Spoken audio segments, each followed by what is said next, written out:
Wartrace, Tennessee. The guitar business has been here since 1965.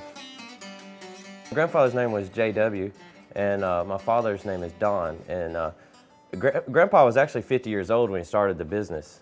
My father was with him, though, that whole time.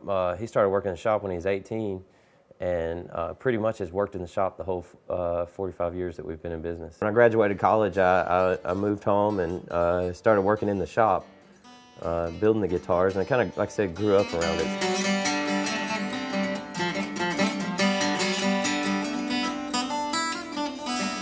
This is a ledger here. I think it's one of the neatest things that my grandfather and dad did when they started the company is they started serial numbering all the guitars from the beginning and documenting where they went. We've only built about 3,500 guitars over the course of 45 years.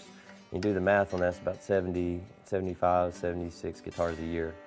It's pretty neat. If you go look in the ledger, I think one of the neatest years is 1968. The first guitar built in '68, see if I can find it here, goes to Doc Watson. And then the last one in '68 was ordered by Grandpa Jones's wife, Ramona, and was delivered in December, right on Christmas Eve, actually. We've built guitars for people like Charlie Daniels has called and ordered a couple guitars.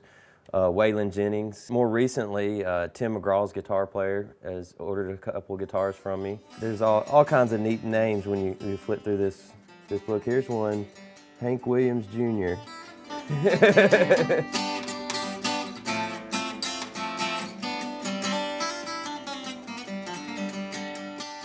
This is one of the first guitars that I personally had a lot to do with in designing the body. The guys at the shop are teaching me how to build and whatnot on this guitar. It has an Engelmann spruce top and Brazilian back and sides, and you can see it actually has 3-piece back, and that's a piece of Indian in the middle.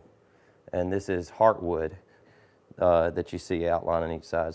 And this has Dad's dogwood inlay in it that he does, and it actually has a piece of dogwood in the inlay.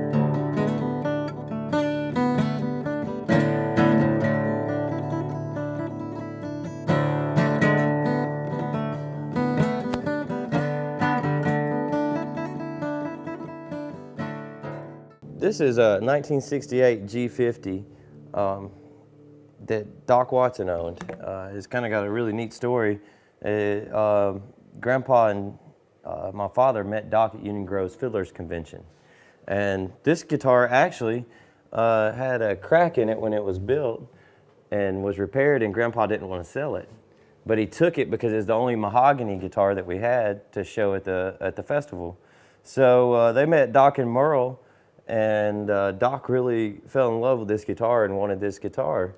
And so Grandpa made a deal with him. This is the reason we have it, that he could use it, or he could have it as long as he used it. And whenever he got through using it, he'd like to have it back. So we built the first Doc Watson model in 1974. Doc sent this guitar back. But Doc used this guitar from '68 to '74. It was on, I think he said 7 out of 8 of his Flying Fish albums. It was on the Circle album. There's a famous line of Merle Travis talking to Doc Watson, and he says to Doc, "Boy, that guitar sure rings like a bell." This is the guitar that he was using.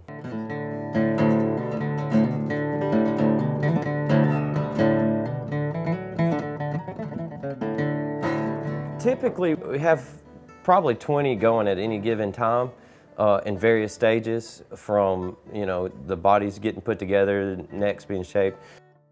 It takes about 3 months for one guitar to go through the process.